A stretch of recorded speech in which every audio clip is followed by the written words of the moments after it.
Wave of rejection hits government's debt exchange program. We'll hear from various labor unions and the minority in parliament vowing to resist its implementation. Restructuring plan announced by Minister Ken Ofori-Atta is unacceptable to us, and we simply will not accept it. We want to assure our members that we will resist this move by government. Minority announced opposition to the 2.5% increase in VAT rate, whilst demanding the removal of the daily threshold on e-levy as announced in the 2023 budget. We will not support any 2.5% VAT increase as a group. Whatever will be accumulated from that 2.5%, they can achieve same through expenditure cuts. We'll bring you more from today's budget debate, which has been quite dramatic. Mr. Speaker, this bowl of cake, even though it has even suffered some koshoko, but was 2 Ghana cedis. Mr. Speaker, today is 4 Ghana cedis. Fighting a virus, a people, and a culture. The resilient story of Gifty Tokonu, who has been living and advocating for HIV for nearly 2 decades. When I entered the office, he wasn't there alone, he was there with another officer. And she just threw it into my face that, Gifty, I'm sorry to tell you you have HIV. Order from above said you should go home. Many thanks for choosing us. I am Ernest Manu.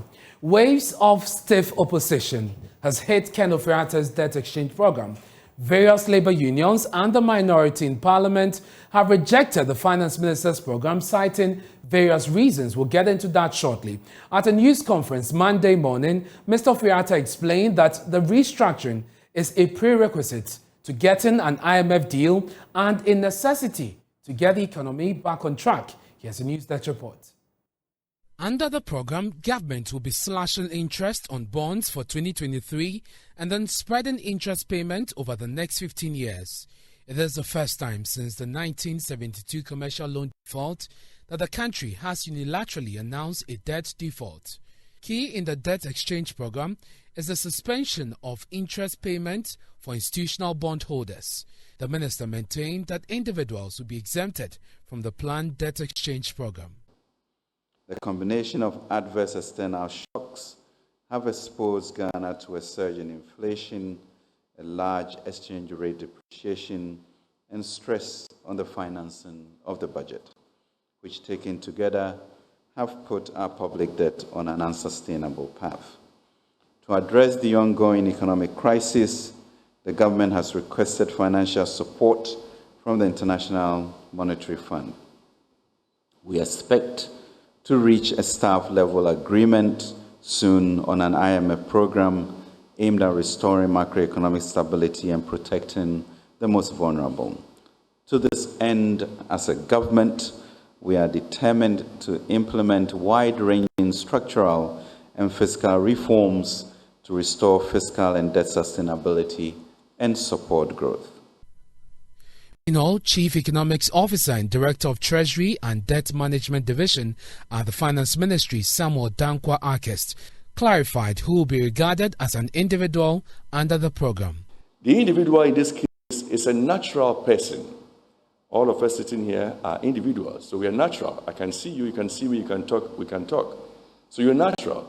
And if you're registered in the CSD, so in the list that you have, the CSD has registry of everybody who has invested in government instruments.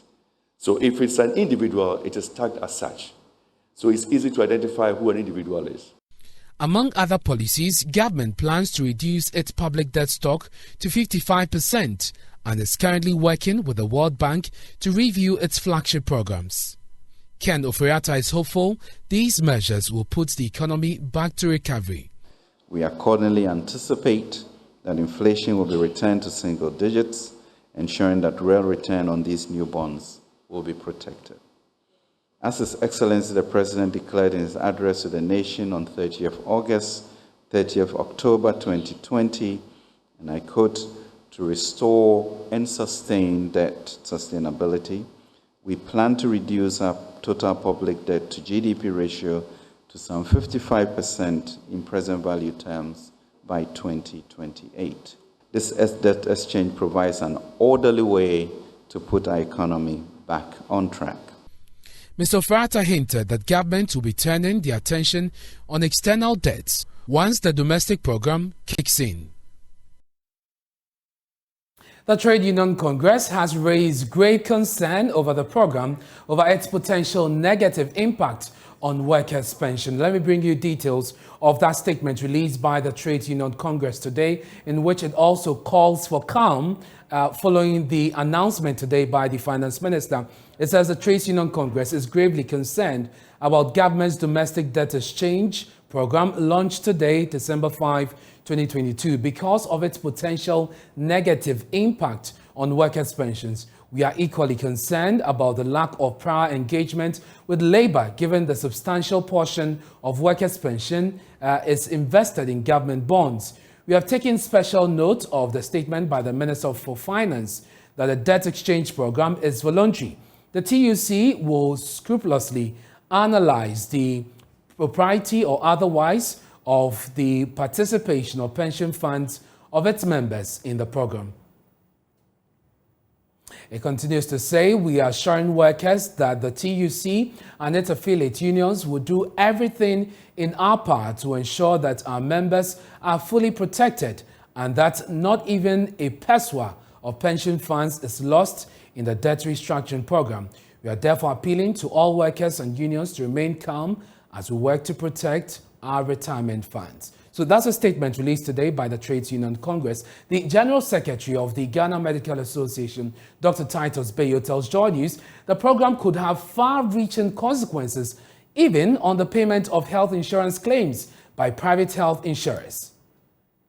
The measures outlined by the minister responsible for finance have far-reaching consequences. And the GMA is part of a larger group, which is the forum, and we have all made it clear that this is unacceptable to us. We are having meetings to decide on our response, and I think tomorrow one such meeting is taking place. But the consequence of this, I don't know how well it's been thought through. One of the things we are looking at is just the pension, all our pension funds. But not only that, I worry for even the health system, health insurance, private health insurance companies. Most of them have also bought bonds. And if this is affected, that means they cannot pay claims to the hospital. And then what happens? So the effect is quite far-reaching. And I think we all need to think through it. And John News understands that the Ghana Insurance Association is holding an emergency meeting over this. More labor unions have been reacting. The National Association of Graduate Teachers, NAGRAT, is one. And at a press conference today, NAGRAT said other labor unions have been shortchanged by government following the current decision to touch their pension funds.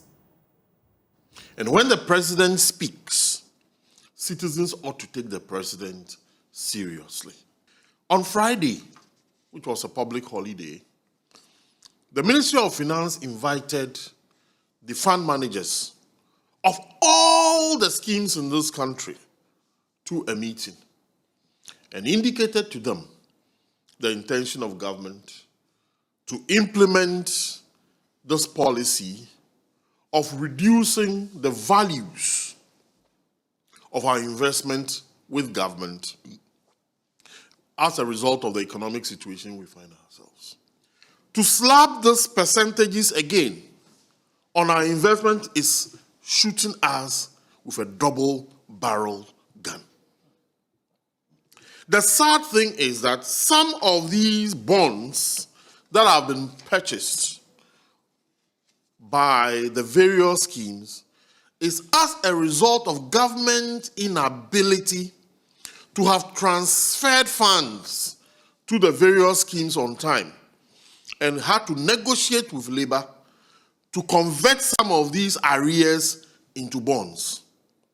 Now that you've made us convert some of these arrears into bonds, you are now telling us that by force majeure, we will have to accept a certain percentage. Who does that? And where does that happen? I have entered into a contractual agreement with you The contractual agreement indicates that the workers' money, and this we are talking about both private sector and public sector, because almost every worker in this country pays tier 2. And Mr. Kojo Manu says NAGRAT and the other labor unions will resist this move by government with all their might. My union, NAGRAT, the teacher unions will not accept this. We are members of the forum made up of the public sector unions, and we want to assure our members that we will resist this move by government. We will resist this move by government by any means necessary. That we will not accept this. No worker in this country is going to accept this. We will not, under any circumstances, be shortchanged by any government, taking away poor people's monies, poor pensioners' monies. I thought that pension is a social security situation, and that every government ought to be very interested in the pensions of people. People who have worked for this country for 30 years, who have worked for this country for 40 years, now that they are becoming most vulnerable and going back to rest, we say that the monies that they have invested should be taken away just because government have failed economically. We will not accept this. And we stay on this a while longer because the minority in parliament say international rating agencies will further downgrade Ghana, the government, after the announced domestic debt restructuring. They claim the announcement is tantamount to announcing a debt default and it will not sit well with the investor community. Parliamentary Affairs correspondent Kweku Asante has more in the following report. The announcement by Finance Minister Ken Ofori-Atta has been expected by investors and analysts for some time now. It finally came and detailed government's plan, but the minority are not happy with the measures government has announced. Today, Ghana has officially announced default of its external debt. That is what it means. Unfortunately, this will mean that by close of this week, rating agencies will downgrade Ghana further to D. That is where we are. Ghana will be the first country in the entire Africa ever to restructure its domestic debt. I want to say that government statement that the haircut is there will be no haircut is a hoax. I've just done a quick back of the envelope calculation. Says clearly that the Dache bond, for instance, if they exchange the Dache bond, the terms and conditions of Dache bond to a new terms as announced by the minister, any person who holds the Dache bond is going to lose 63% of its investment in present value terms. So the haircut is steep, and that is what I call backbow. It is very steep, and it is going to erode your hair completely. A black will be better off. So, Minority Leader Haruna Idrisu says this arrangement is unacceptable, and the minority will be resisting these plans. Let me state without any fear of contradiction that the form and structure of the debt restructuring plan announced by Minister Ken Ofori-Atta is unacceptable to us, and we simply will not accept it.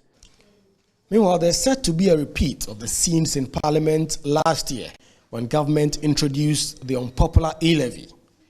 The minority are now vowing to resist the 2.5% increase in VAT rate. What moral right has Nana Addo Dankwa and the MPP to increase VAT? In 1995, when the NDC sought to introduce this tax, they organized what was referred to as Kumipreku, resulting in loss of life of 5 persons. Where is principle? We will not support any 2.5% VAT increase. As a group, whatever will be accumulated from that 2.5%, they can achieve same through expenditure cuts. Haircut or no haircut, this debate will continue for the many months as government engages with investors and the international community in what will be some painful negotiations. This debt restructuring forms part of government's efforts to get a bailout from the International Monetary Fund to fix the current economy, which is facing some severe challenges. And now Ghanaians are beginning to realize that the current economic challenges may drag on for some time, as some watchers predict this will stay on for some decades to come, at least a decade. For Joy News, Kwiku Asante, Parliament House, Accra. Let's go to Zoom now. Professor Peter Korte joins us. He's an economist at the University of Ghana and director of ESEC. Prof, thank you very much for your time here on Joy News Prime. I guess the objection that is coming after this announcement is not surprising to you. But what do you make of claims by some of the stakeholders that they were not consulted prior to this announcement? Well, good evening to your discerning viewers. I think the claim is justifiable because some were consulted, but to the extent to which it was wide enough, I'm not sure. I know through the Bankers Association and some CEOs of certain banks were consulted, but the extent to which this consultation took place, I am yet to know. I don't think Parliament itself has been well briefed on this. I stand to be corrected. So I think it's not too late. Some consultations still have to go on to ensure that the people that matter, the fund managers and all the people that matter are consulted. Right. We ought to go beyond that to disseminate the information through the local languages. National Commission for Civic Education should take it up. The radio stations, TV stations, the Twi languages and many Ghanaian languages should take this up so that people understand what exactly we are doing. Otherwise, there will be counter reactions which might not augur well for our financial system. And that has started already, Prof. So the question is, do we have a choice in this matter? And if we don't, as it appears to me, how should government proceed to make this successful? Yes, I don't think we have a choice because under the IMF program, we ought to restructure our debts before we can sign on to the program. So it's inevitable. I think we need to consult, cool health will prevail. Government will have to consult all the opposition and all the parliament, those in parliament, key stakeholders that matter have to be consulted so that we ensure that this goes on smoothly. Otherwise, we will revisit the ills of the past where the E-levy was being passed and all the chaos it created and the repercussions we are facing now. We don't want to revisit that situation again. So Parliament and all the key people that matter have to be consulted. Otherwise, the consequences will not be in our interest. What do you say, finally, that this is a move that will inspire confidence on the market and eventually lead us to, a path that will bring us back on track to debt, sustainable levels as far as our debt is concerned? Yeah, it's a painful exercise, I must admit. It's a very painful exercise. People will lose their monies, their part of their profits. Banks will lose some profits, and so on and so forth. However, if we're able to go through this successfully, and then the IMF comes on board, there will be some macro stability. Confidence will continue to be restored over time. It might take a while for us to be back to where we were prior to maybe 2020. But I think it is a situation where we ought to embrace it, painful as it is, to ensure that we restore macro stability and bring back confidence to the economy. And I said this was final, but this will be the last one. You heard the finance minister today saying that in view of this, we'll soon reach a staff level agreement with the IMF. But given the nature of this program, the voluntary nature of it, how do you think this will affect the timelines as far as reaching a deal with the IMF is concerned, even the staff level agreement? I think as far as the IMF is concerned, from what we gather, we are on course to concluding this agreement. The last lap is this debt restructuring thing, which we are grappling with. But if we're able to go through this, I believe all the agreements, all the documentation will go to the IMF board, which is likely to meet in March 2023, and then final approval can be given. But if we are not able to come to a consensus and get this through, and that can also have dire consequences on the investor community, investor confidence, and I don't think it is a situation we want to get to. So I believe consultation, dialogue is very critical at this point. I'm grateful for your time. That's Professor Peter Korte, economist at the University of Ghana and director of ISA. Now, to demonstrate that the economy is in crisis and that government's 2023 budget does not cushion the ordinary Ghanaian, NDC MP for Sagnarugu, Alhaji ABA Fuseni, brought kinky and fish to the floor of Parliament as he debated the 2023 budget. He argues that the budget will further worsen the plight of the poor Ghanaian. They said that the evidence of the sweetness of a pudding is not in the aroma it admits, but it's in the actual eating. The real issues of the management of the economy vis-a-vis the impact it has on the lives of our people is clear. Mr. Speaker, before your distinguished self last year, I brought before this house, at that time, a bowl of keke.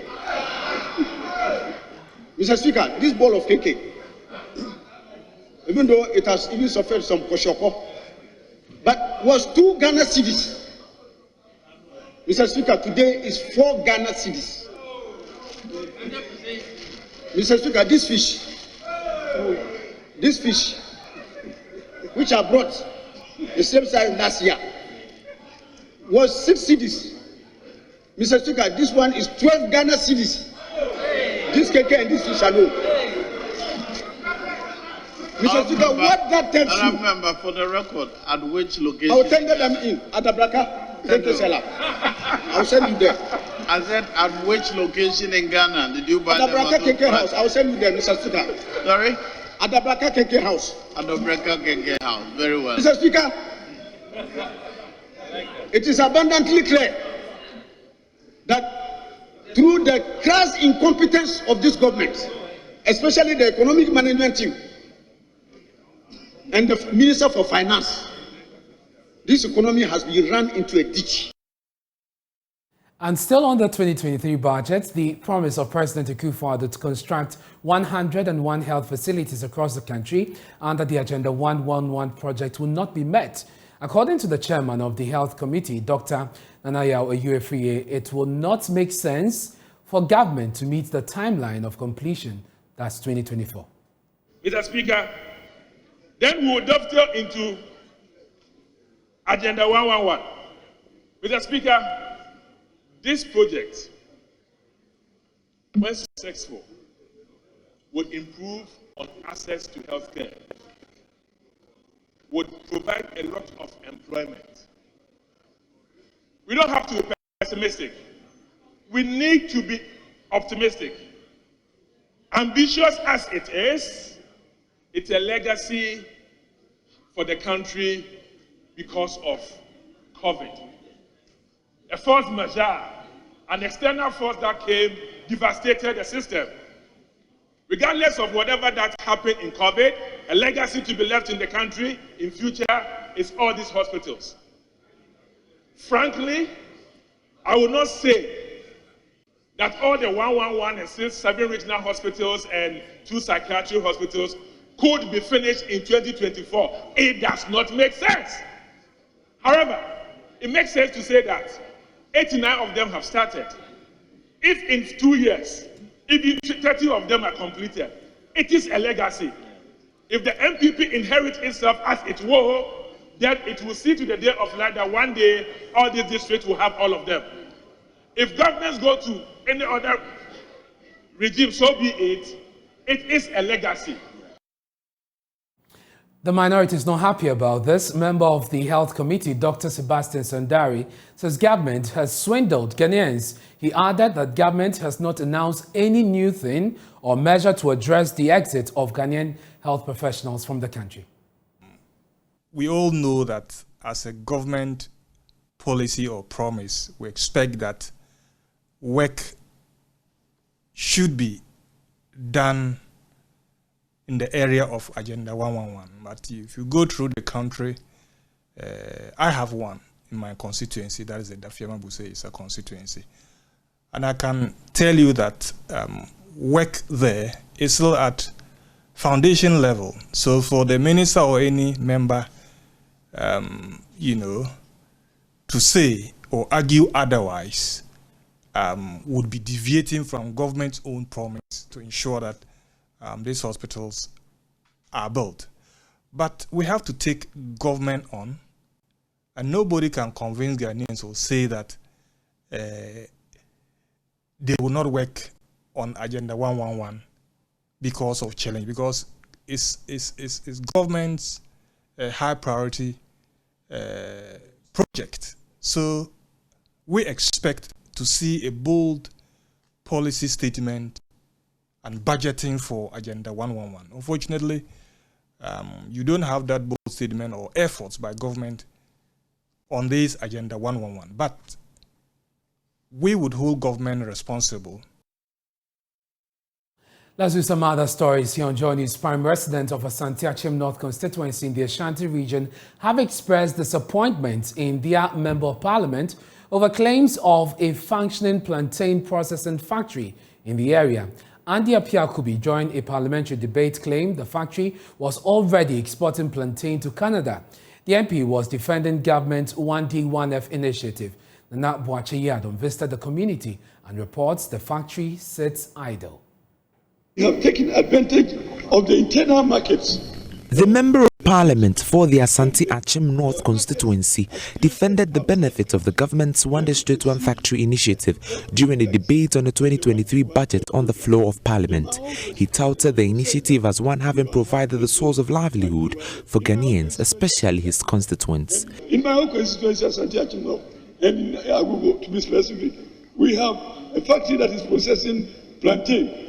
Myself, I'm a plantain farmer, so I discharge plantain to the factory, and it is onwardly exported to Canada. The Asante Achim area is one of the leading plantain processing communities in Ghana. However, farmers, traders and residents of Agogo say they are yet to see any plantain processing factory in operation. I have seen the plantain factory, though it has been covered by weed. There is nothing like processing going on. Plantain is even expensive, and I doubt it would be if we had a factory here. If we had a factory indeed, I doubt farmers will be suffering. He is not telling the truth. There is no processing factory in operation. Asante Achim is very, very well known in the production of plantain. But then the factory that was commissioned about 3 to 4 months ago by government to enable the youth in the production of plantain sits amongst weeds. Now we battle the claims of Honourable Member of Parliament as we see this factory idle. It sits in abundance. The Municipal Chief Executive Officer Francis Oti Boateng also cited the factory which sits in weeds. For the first phase is done. The first phase is about the construction of the factory itself, the building. And the technical handover has been done. The contractor has handed over the keys to the assembly, which is in our possession at the moment. But we're waiting for the processing machine, which we know that will be coming very soon, maybe by February next year. If you go to the station, sometimes some of the products goes bad because the warehouse is not ready and the processing factory is also not ready. He is clueless of plantain processing for exports. Actually, we are exporting plantain, that is the raw plantain, but as for the processed plantain, we are yet to start the production. As a Member of Parliament, you should have known that the factory is not in Agugu. The former DCE, who is into a private plantain biscuit processing, says there is no such plantain processing factory in the constituency. He further explained how the government and the One District One Factory Secretariat failed to fund his projects. In fact, we sent a proposal to the One District One Factory Secretariat when Honorable Ohini Kunadu was in charge at that time. In fact, they accepted the project as a viable project. So we were given a letter to Exim Bank for assistance. The assistance in terms that when they give you a loan, the government will pay 50% of the interest for you to also pay 50%. But since 2019, that we submitted our documents to Exim Bank, as we speak now, not a penny has been given to us. Reporting for Joy News, Nana Boache Dankwa Yadom. And in our subsequent bulletins, we'll be tracking government's promise of 1D1F and at what stages of completion some of the factories are, if they have been initiated, and if at all, some constituencies or districts have indeed received their own share of this promise. You're watching Joy News Prime with me, Ernest Kojo Manu. Still to come, fighting a virus, a people and a culture. The resilient story of Gifty Tokonu, who has been living and advocating HIV for nearly 2 decades. When I entered the office, he wasn't there alone. He was there with another officer. And she just threw it into my face that, Gifty, I'm sorry to tell you you have HIV. Order from above said you should go home.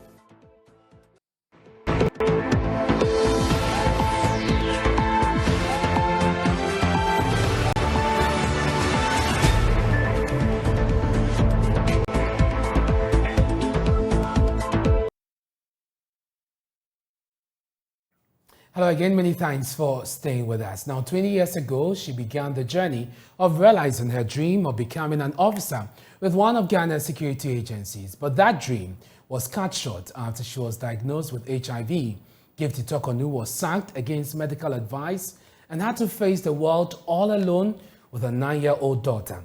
In the following report, I tell you the story of how a single mother living with HIV has dedicated her life, inspiring hope and campaigning against stigma.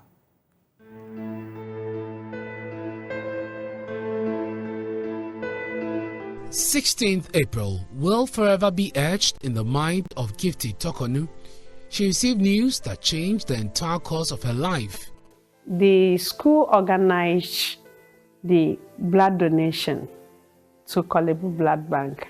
So a week or 2 later, our then director of study ordered all of us who could not donate to avail ourselves for sugar diabetes test, which we all avail ourselves. So when the result came out, I was told I was not having diabetes. But he asked me not to go. When I entered the office, he wasn't there alone. He was there with another officer. And she just threw it into my face that, Gifty, I'm sorry to tell you you have HIV. She was utterly devastated. Gifty was only 6 weeks away from graduation that would see her start her life as an officer with one of the security agencies. But that dream never materialized when the security agency informed her that they cannot employ her because of her HIV status. So I decided to confirm it. But I chose police hospital. So after the test, she told me that, Gifty, you tested positive. My brother, it was eclipse of the sun. I wept. I don't know how many buckets of water that I got tears. So she asked me to flow. I cried, and when I was okay, she gave me the post-test counseling. But then there was nothing like antiretroviral. So all she told me is that I should just eat well because there's no medicine. She gave me 2 envelopes. So this is your result. It's yours. Don't give it to anybody. But take this envelope and give to them. 19 years now, what I can remember is that the end tail of the letter, she said, our client is strong and healthy. Don't do anything stupid to her. She used the word stupid. So I said, okay, since she's not asking them to sack me, then I have the room to go back. Immediately I got into the training school, he spotted me. So he asked me to follow him to the office. I did follow him, and what he told me was that order from above said you should go home. On what basis are you asking me to go home? Order from above said you should go. You are a recruit, listen to me. No written letter. I went home by verbal instruction. The strong stigma and the fear of death consumed her. She then decided to end it all immediately. Life became so difficult for me now. I have nothing to lay my hand on. My work has been taken away from me. Now, calls to disturb me with others. So I concluded that let me take my life. A few days later, I prepared my own concoction, which I will not disclose. Just want to leave this world and be free. So I took it, but I went to sleep. Nothing happened. If not today that I'm telling you, no one knew I tried taking medication to kill myself because I was tired of this life. But after this failed attempt at suicide, her life took another turn. A radio show on HIV on Joy FM will be the trigger for her open disclosure of her status and her new life as an HIV ambassador. I think 2007, there was HIV Deba, World AIDS Day at Obra Sports. And when I was going on my way, I was in Odoko Trotro, that long bus, and then Joy FM. Joy FM was discussing about HIV on a very negative manner, which I got angry in the car. I took my phone and then called and then blasted them about how they were saying. In fact, the way they were discussing it, it looks as if everybody that gets HIV being immoral and stuff. So that is why I attacked them. But I was on my way going to the Deba. So when I got to the Deba, our then president wanted someone to disclose to the public for people to know that if you have HIV, you don't look that sick that people think. Everybody refused. And I don't know, I was just carried from the chair and I moved to the podium and I spoke. And I finished doing it before I realized that I did something. So when I did, somebody was among the crowd, spotted me. And then came to me and said, asked of my name, I mentioned my name, you go a bit good you'll be a good material. I didn't understand what the person said. In 2010, I was there when Ghana AIDS Commission called me that they would like to engage me in ambassadorial work. In fact, it was a bit tough for me. But I said, no, I have to do something for myself. Gifty has since then dedicated her life to the work of advocacy, encouraging people living with HIV to live and achieve their full potential, especially women. She would later find love again in the place she was initially shunned, her church. One Friday, I went to evening mass and I was going for communion and I realized everybody was running fast to go for communion before me. I said, this is too much. And then when we come out, you see people grouping, they'll group in a small group. When they see me coming, then they spread. I said, So my mind started telling me these people were discussing me. So I went to the priest and told the priest that this is what I am suspecting people are doing to me. And I wouldn't leave the church because of them. So he asked me, Gifty, what do you want us to do? I said, Father, give me the altar to talk to them. He said, can you? I said, I've already come to TV. So the altar there is not a problem. During the homily, the priest said he's not ready to give homily today, that he wants somebody to give homily. So he sat for 2 minutes, nobody stood up. And then he stood up and told the crowd, okay, one of us, a lady, would like to give homily. Say, hey, lady. And then he mentioned my name. Come and see the chapel. As if we were in the market. I stood up and then I gave them the story of how I got to know my status and how people started maltreating me in this church. My brother, men were weeping in the church as if they were beaten. In fact, the then Director General also came out, spoke and then educated the crowd, and that ends that discrimination in the church. When it comes to stigma, the church, families, society, all of us, we have a role to play. She is one of us, our own. So imagine we rejected her and threw her out. She wouldn't be happy. So we as a church, we who preach the good news, Christ accepting all, the poor and the needy, must accept those who for no fault of theirs are living with HIV. So the church has a role to play. And I'm happy that we here at St. Paul Catholic Church, we have taken up that challenge and that role of embracing all so that we can give them Christ. The day I disclosed my status in the church, My husband was sitting there. I didn't know he was my husband because we were in the same group. After some months, he came here in the choir. After some months, he called me on phone and decided I should meet him at the church. When I met at the entrance, he said, I would like to marry. I said, are you crazy? I asked you, are you crazy? I said, I want to marry. I said, you want to marry me? For what? No, I knew I wanted to marry, but the way he came about it, I didn't understand it. How would your people feel? Said, I'm not marrying HIV, I'm marrying you. That's what he said. And so I gave it a try, and then in 2014, we tied the knots. Despite the years of campaign, Gifty says stigma is still a challenge, especially at the workplace. She tells me many companies would not employ her despite her qualification, adding that workplace abuse and stigma is still high. It's still ongoing because I'm a volunteer at the Females Unit at Kolibu, and these issues have been coming to me. People are losing their marriages because of their status. People are losing their job because of HIV. People are going into uniform job during the medicals when they realize that they are positive, they are not being picked.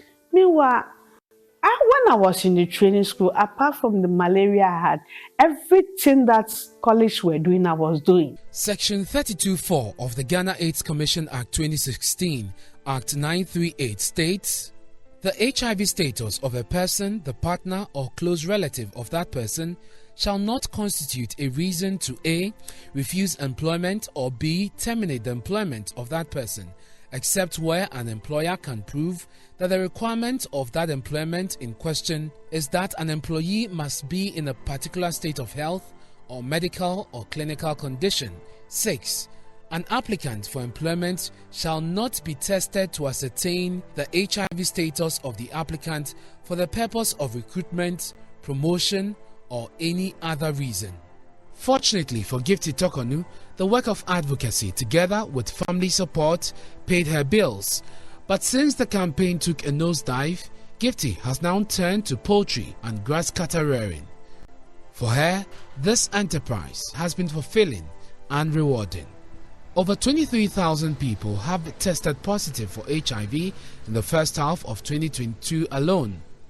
Gifty wants the campaign stepped up for infected persons to know that they can live their fullest potential once they stick to the protocols of treatment.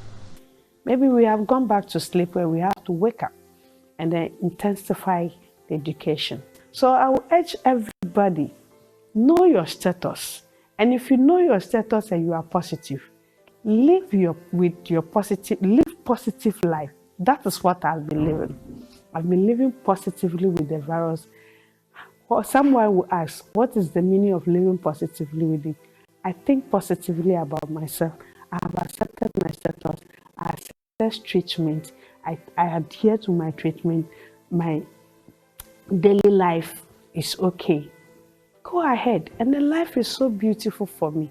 If I had not told you that I have HIV, how would you know? The fight against the HIV/AIDS epidemic is a collective responsibility. We all must put our shoulders to the wheel, beginning with our posture and how we perceive persons living with HIV. Shun the stigma, because stigma kills. Ernest Kojo Manu, Joy News.